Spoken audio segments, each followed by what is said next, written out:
The ocean is one hell of a wild place, and naval combat? Well, let's just say that being the master of the seas is no small feat. You can realize it from the fact that the reason the British were once the biggest superpower in the world was because of their remarkable shipbuilding.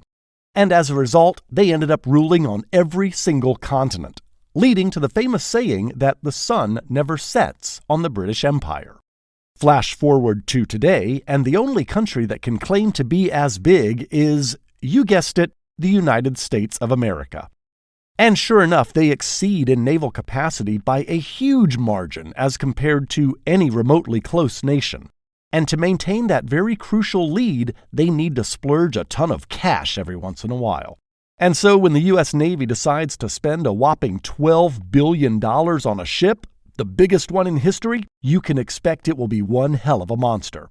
What's up, guys? Welcome back to the channel. Hope you're doing great, as today we're bringing you a video on one of the biggest feats of naval and wartime engineering, the USS Gerald R. Ford, the largest and most expensive aircraft carrier in history.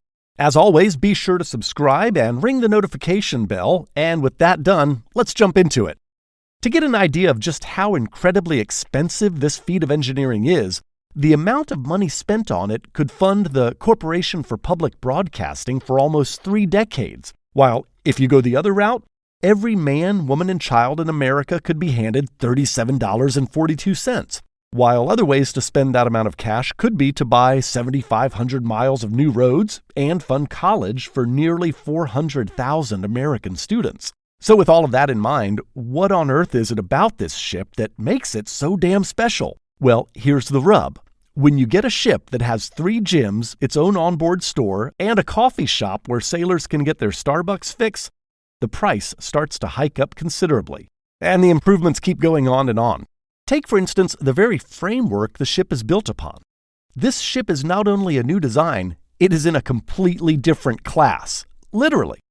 The newly appointed Ford class of battleships has only one ship in the entire world, and there's a big reason for that.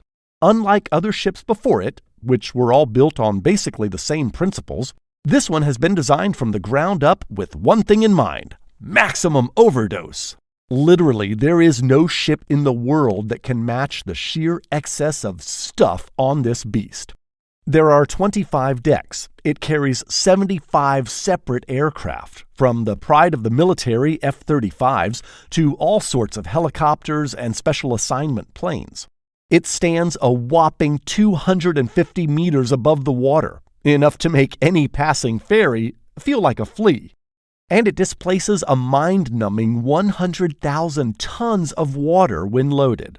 Now, how on earth would you, say, provide fuel for this thing?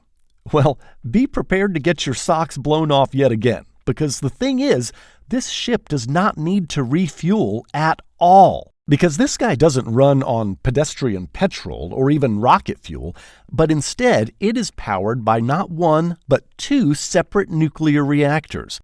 Not just that, but the Ford class was equipped in such a way to provide 250% more electrical capacity than previous carriers.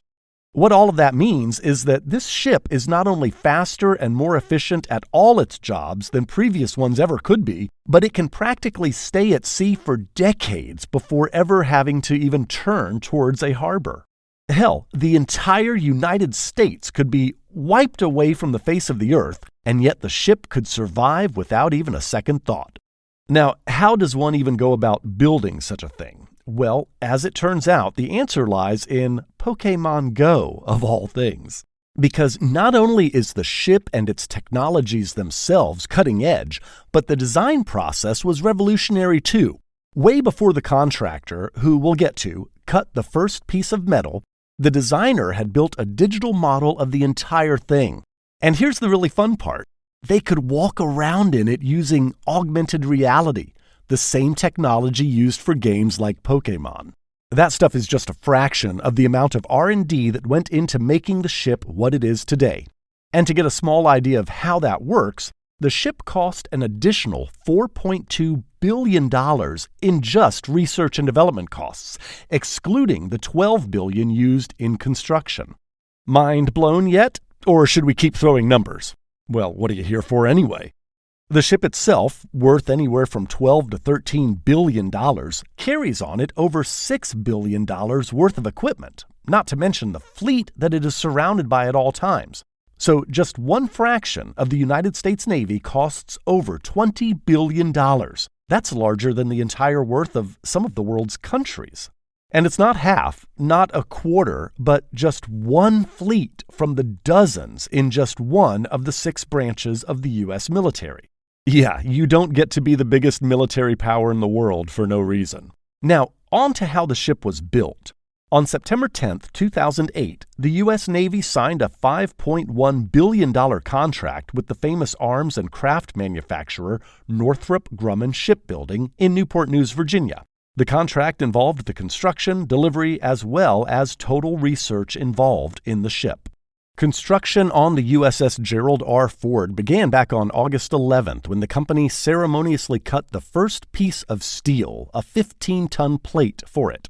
The carrier was then constructed over a few years at Huntington Ingalls in Newport News, Virginia.